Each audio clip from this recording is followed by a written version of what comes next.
Olá, está começando mais uma edição do Câmara Rio Notícias. Veja os destaques. Debate na Câmara do Rio discute o programa de educação ambiental do município. Esse programa de educação ambiental, ele se encontra parado há muito tempo.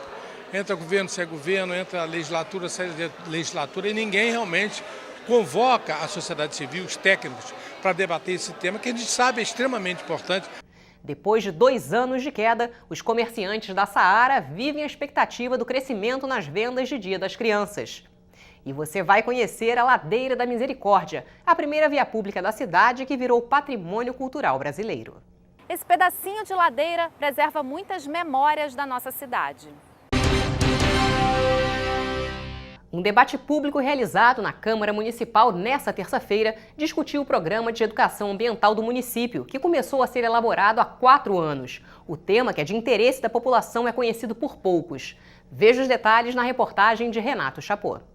Educação ambiental, um assunto muito falado nos últimos tempos, mas nem todo mundo sabe o que significa. Você sabe o que é educação ambiental? Não. Não sabe. Nunca ouviu falar? Não.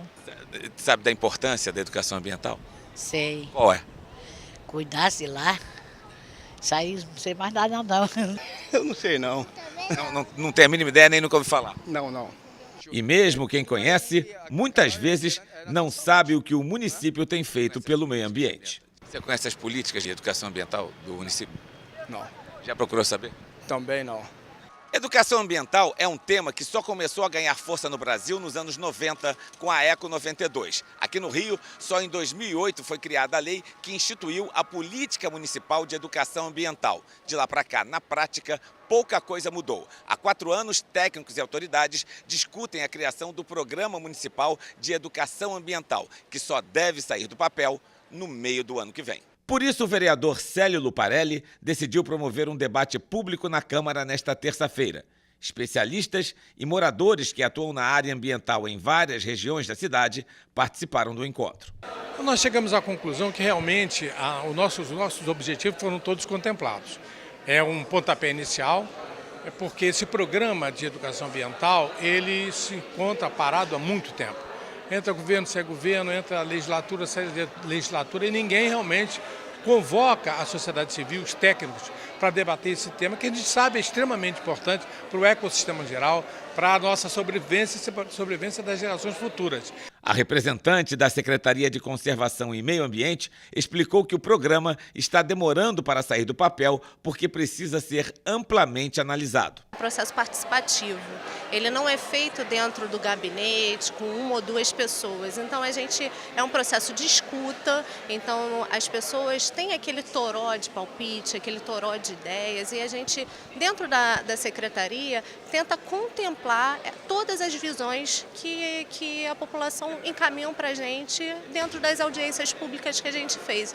Então é um processo demorado, é um processo de entendimento de conceitos também. Educação ambiental, apesar da gente estar aí desde a Rio 92 ouvindo falar, é um conceito novo dentro de educação, né? Então por isso que é um pouco conturbado, um pouco complicado, mas a gente está trabalhando e por acaso, né, nesse momento, a gente já viu mais de 80% desse texto. As ideias e sugestões de quem participou do debate foram encaminhadas ao vereador e, num futuro próximo, podem até virar leis municipais. O que nós propusemos? Que as pessoas recebessem um material para ali colocar as suas propostas. Propostas essas que poderão ser transformadas em requerimento de informação, se a gente tiver o objetivo, se for alguma coisa que mereça uma fiscalização do poder público, ou seja, do prefeito ou da ação do secretário da pasta. Podemos fazer uma indicação legislativa propondo alguma coisa, ou até um projeto de lei que é esse da nossa alçada. E o debate também trouxe uma boa notícia. O plano plurianual destinou 9,5 bilhões de reais para 22 programas de 2018 até 2022. Cerca de 2 bilhões a mais do que o que foi destinado no período anterior. Apesar da demora na implementação do Programa de Educação Ambiental, a Secretaria de Conservação e Meio Ambiente já tem projetos encaminhados. A gente está criando os comitês, né, de gestão de educação ambiental. A gente vai fazer dentro do Centro de Educação Ambiental, educação ambiental permanente nas unidades de conservação, com visitas guiadas, crescer unidades e centros de educação ambiental fora do prédio da prefeitura, então ter outras unidades de pesquisa dentro do município. Então, assim, a gente está caminhando, né? Mas são muitas propostas que vieram, mas a gente está filtrando e vendo o que a gente pode fazer a partir de agora. Confira agora o que foi notícia no Diário da Câmara Municipal nesta terça-feira.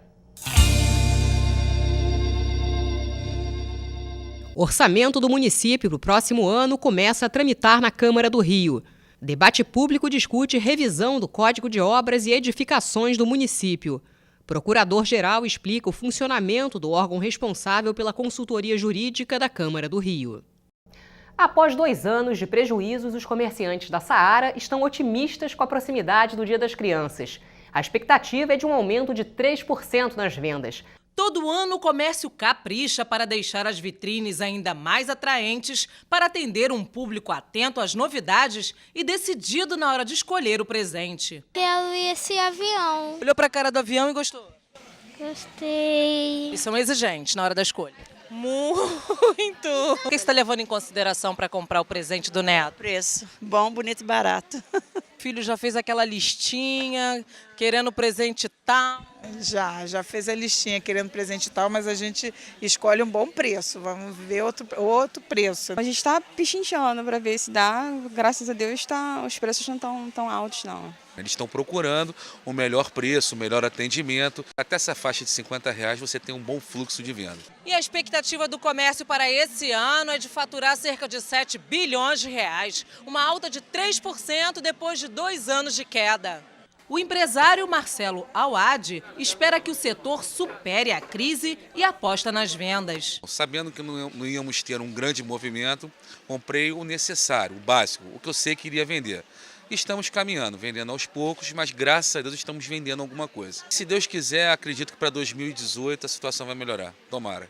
Em tempos difíceis, a educadora Lília Maria dos Reis ensina o filho Luiz Gustavo, de apenas 8 anos, a gastar o dinheiro de forma consciente. Eu dei para ele R$50 e não pode passar nem um pouquinho. E aí ele sabe que aqui ele consegue achar alguns presentes que juntando dá R$50, né? Então já tem uma coisa aí de aprender um pouco de economia também. Sim, a gente faz isso com alguma frequência para ele começar a dar esse valor.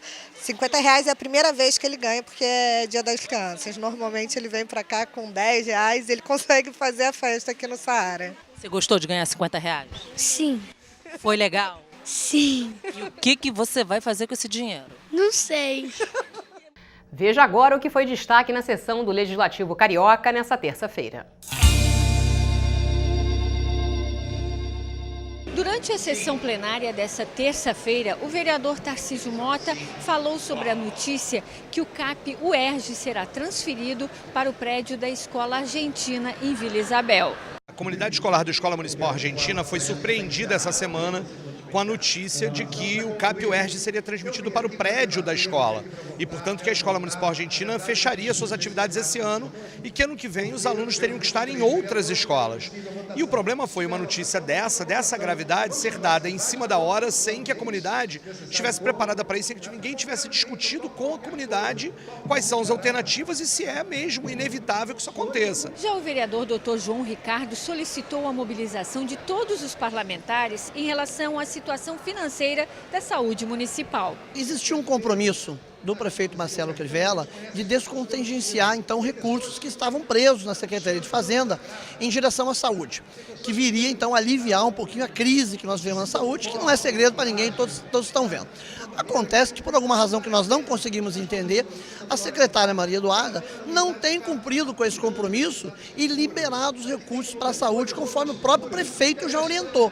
Então nós estamos criando uma comissão, a vereadora Rosa Fernandes está liderando esse movimento, estamos indo aos hospitais para ver a realidade da situação. Eu, como médico, eu ainda trabalho, ainda frequento o meu hospital, estou sabendo das dificuldades que são enormes, tanto de recursos humanos, como de material, como das coisas mais básicas.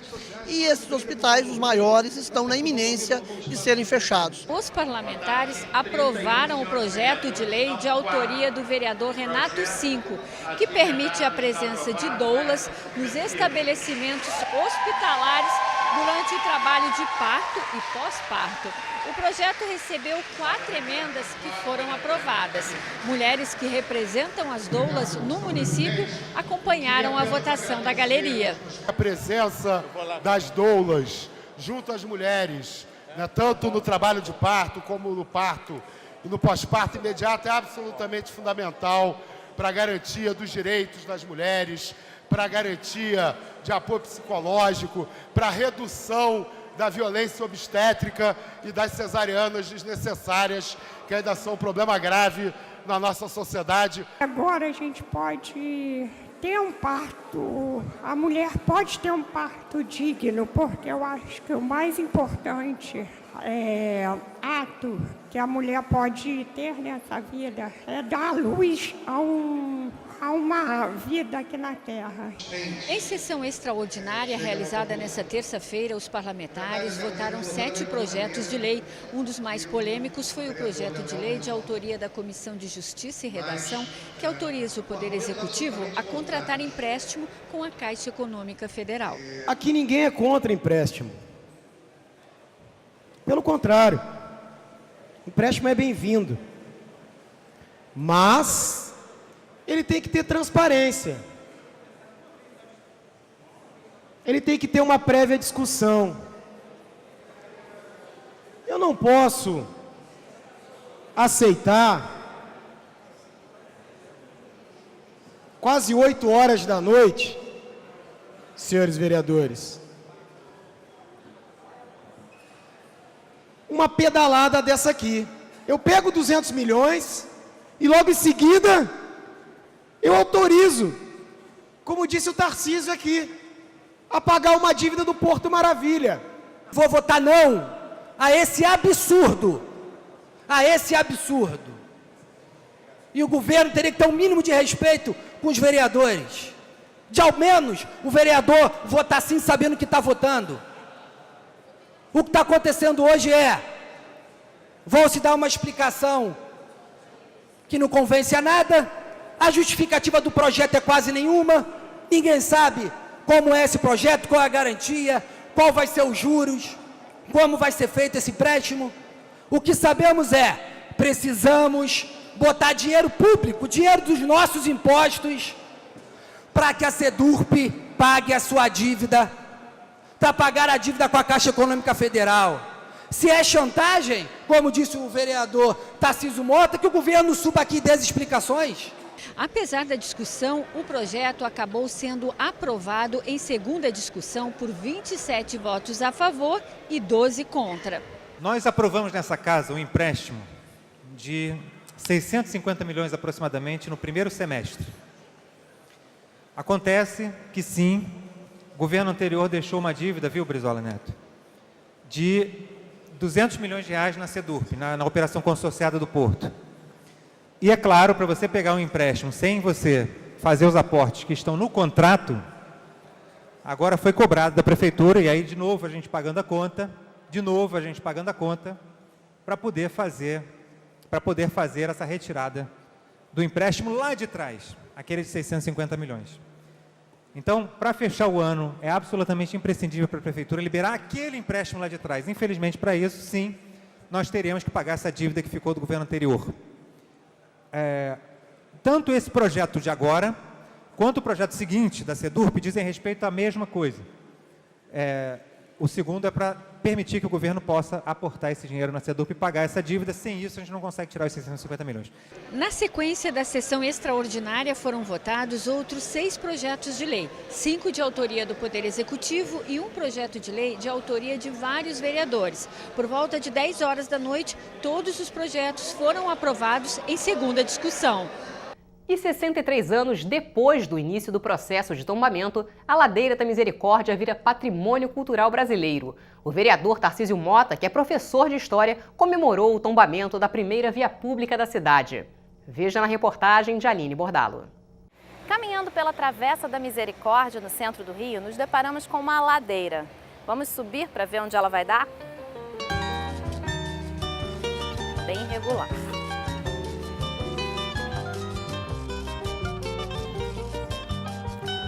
40 metros de subida que não levam a lugar nenhum? Nada disso. A Ladeira da Misericórdia nos leva a um passado muito, muito distante. Mais precisamente ao ano de 1567. Ela foi a primeira via pública da cidade do Rio de Janeiro. Na época, com 500 metros, a Ladeira da Misericórdia dava acesso ao Morro do Castelo e abrigava 11 importantes prédios, entre eles a primeira cadeia, a primeira Câmara e o primeiro Tribunal da cidade. Foi parcialmente destruída em 1922, junto com o Morro do Castelo. O processo de tombamento da ladeira foi aberto em 1954, mas só agora, 63 anos depois, o lugar se tornou patrimônio cultural brasileiro. Quando o tombamento é solicitado, em 1954, só existia um trecho da ladeira, que é exatamente esse trecho que estamos tombando. Então, o purismo, né, e o cuidado excessivo com a integridade dos monumentos provocou opiniões dentro do próprio IPHAN de que a ladeira não era íntegra. Ela não existia mais como elemento urbano, como elemento estruturante, né, do sistema viário do bairro da Misericórdia. O vereador Tarcísio Mota comemorou o reconhecimento da Ladeira da Misericórdia para a preservação da memória da cidade.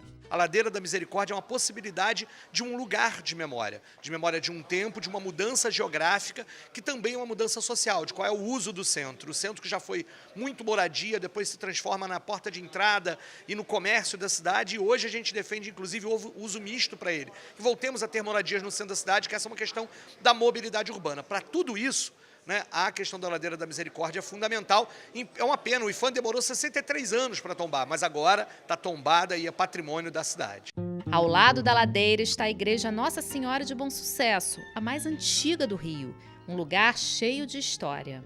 O Morro do Castelo significa a cidade se consolidando, né? E o bairro da Misericórdia, que se estendia abaixo, que ia até a Praça 15, o Morro de São Bento, etc., constituem o desenvolvimento inicial da cidade. Agora que o governo federal deu o devido valor à ladeira, Tarcísio Mota pede que as autoridades mantenham um lugar em condições de receber turistas. A gente precisa sempre pensar que tombar é conservar, mas a conservação só tem o seu sentido à medida em que ela é fruto e passa a ser local de visitação das pessoas, da possibilidade de uso, da possibilidade de que o tombamento físico se transforme num tombamento cultural, de uma memória de uma cidade que cultua, que preserva a sua história guardada também nesse elemento. Isso é um contato que a gente tem direto com a prefeitura, né? E a gente também tem que trabalhar com o governo do estado também, né? As instâncias de patrimônio, e a gente conversa para tentar encaminhar isso da melhor forma, né? Para ter essa preservação adequada. A gente já tem também uma parceria com a Rio Tour, que entende as necessidades e que isso tudo faz parte de trazer turista para o Rio de Janeiro, né? Com esse nosso patrimônio cultural tão rico daqui. Em 1904, a ladeira serviu de inspiração para uma história de Machado de Assis, Esaú e Jacó, ficando eternizada na literatura brasileira. O íngreme, o desigual, o mal calçado da ladeira mortificavam os pés às duas pobres donas. Não obstante, continuavam a subir, como se fosse penitência, devagarinho, cara no chão, véu para baixo. E o Câmara Rio Notícias fica por aqui. Até amanhã.